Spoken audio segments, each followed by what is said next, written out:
केदारनाथ के कपाट खुलते ही मंदिर से निकला 5000 साल पुराना रहस्यमय साधु देखकर आपके भी रोंगटे खड़े हो जाएंगे। केदारनाथ बद्रीनाथ 4 धामों में से है, जहां जाने की इच्छा हर हिंदू और शिव भक्त को होती है। उस पर कुछ ऐसी रहस्यमयी और चमत्कारी घटनाएं लोगों को केदारनाथ की तरफ आकर्षित करती हैं। आज की घटना पुरानी जरूर है, लेकिन आज भी लोगों को चौंका देती है। तो आगे बढ़ने से पहले कमेंट बॉक्स में हर हर महादेव जरूर लिखें और इस चैनल को सब्सक्राइब करना न भूलें। यह घटना लगभग 50 साल पुरानी है, जब अंग्रेजों से पूरा भारत खुद को आजाद करवाने के लिए लड़ रहा था। वक्त यूपी के राज घराने का वारिस राजा जयचंद की इच्छा हुई कि वह केदारनाथ जाकर बाबा केदारनाथ के दर्शन करे। जयचंद्र भगवान शिव का बहुत बड़ा भक्त था।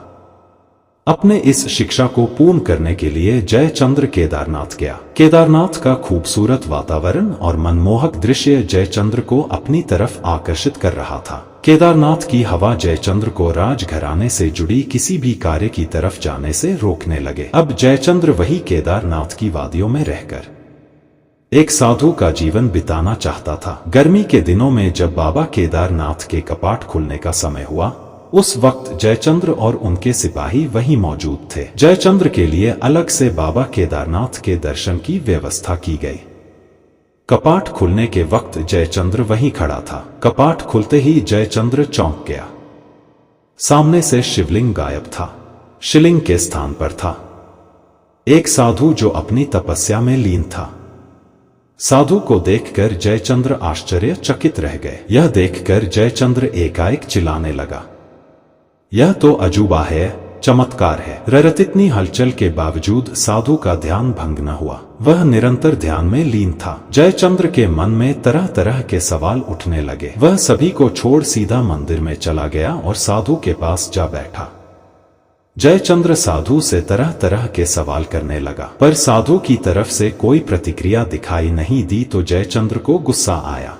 गुस्से में जयचंद्र ने साधु से कहा कि आज तक किसी ने भी इस तरह मेरी तौहीन नहीं की। तुम जानते नहीं कि मैं कौन हूँ। साधु तब भी अपने ध्यान में ही लीन था। जयचंद्र गुस्से से लाल हो चुका था। उसने अपने सिपाही को उस साधु को मारने के लिए आज्ञा दे दी। राजा की आज्ञा से जैसे ही सिपाही ने अपनी तलवार निकाली और साधु पर प्रहार करने के लिए आगे बढ़ा, वह खुद का खुद काफी दूर जा गया। जयचंद्र के अलावा उस साधु के पास कोई और नहीं जा पा रहा था। जयचंद्र यह दृश्य देखकर काफी चकित थे।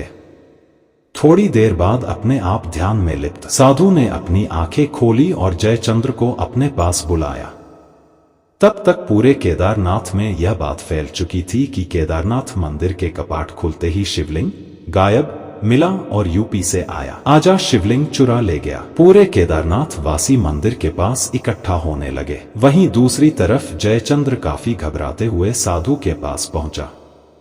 जयचंद्र को वह साधु काफी मायावी और डरावना लग रहा था। धीरे धीरे महादेव का नाम जपते हुए वह साधु के पास पहुंचा।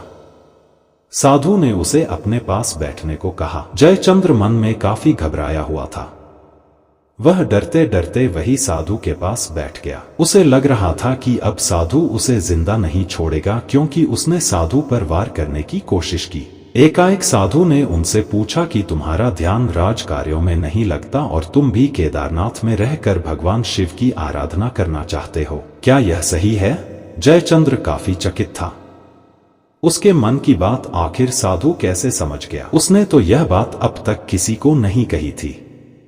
जयचंद्र हाथ जोड़कर बड़े उत्साह और उत्सुकता के साथ साधु की बातें सुनने लगा। साधु ने उसे बताया कि वह भी जयचंद्र की तरह ही महादेव का भक्त है और उसकी आयु तकरीबन 5000 साल है। पिछले 5000 सालों से वह केदारनाथ के इन पहाड़ियों पर बैठा महादेव का ध्यान कर रहा था। पता नहीं अचानक कैसे वह महादेव के मंदिर में आ पहुंचा। साधु ने जयचंद्र को ध्यान साधना से जुड़ी कई बातें बताई। जयचंद्र इन सभी बातों को बड़े ध्यान से सुन रहा था और अपने मन में यह सुनिश्चित कर रहा था कि वह भी इसी मार्ग पर चलेगा। इसी बीच पूरे केदारनाथ में यह खबर फैल गई थी कि राजा केदारनाथ से शिवलिंग को गायब कर ले गया और लोगों ने जयचंद्र के प्रति गुस्सा और द्वेष फैलने लगा। लोग बड़े गुस्से से जयचंद्र की तरफ आगे बढ़ने लगे और उन्होंने अपने मन में सुनिश्चित कर लिया था कि वह जयचंद्र को जिंदा नहीं छोड़ेंगे। यह बात जयचंद्र के सिपाहियों को पता चली तो वह मंदिर के अंदर चले गए।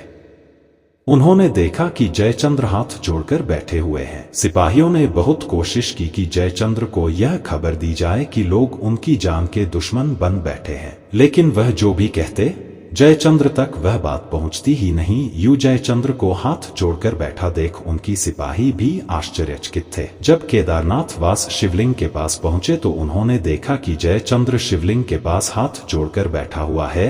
यह देख केदारनाथ वासी का गुस्सा शांत हुआ। कुछ देर बाद जयचंद्र वहां से बाहर आए तो उनके सिपाहियों ने पूछा कि वह हाथ जोड़कर किस बातें कर रहे थे। तो जयचंद्र बोले कि मैं साधु से बात कर रहा था जो 5000 वर्ष पुराना था। जयचंद्र की सिपाही चौंक गए क्योंकि उन्हें वहां कोई साधु नजर नहीं आया, उन्हें वहां पर शिवलिंग ही दिखा। तब सिपाहियों ने बताया, तब जयचंद्र को समझ आया कि वहां साधु नहीं, वहां साधु के रूप में साक्षात शिवजी ही थे जिनकी मेहरबानी जयचंद्र पर बनी हुई थी। दोस्तों, बस आप लोग जो चैनल को सब्सक्राइब करते हैं वह हमारी ताकत है। आप ऐसे ही कमेंट और सब्सक्राइब करते रहें। हर हर महादेव। क्या आप भी केदारनाथ के दर्शन करना चाहते हैं तो कमेंट बॉक्स में एक बार जरूर हर हर महादेव लिख दें।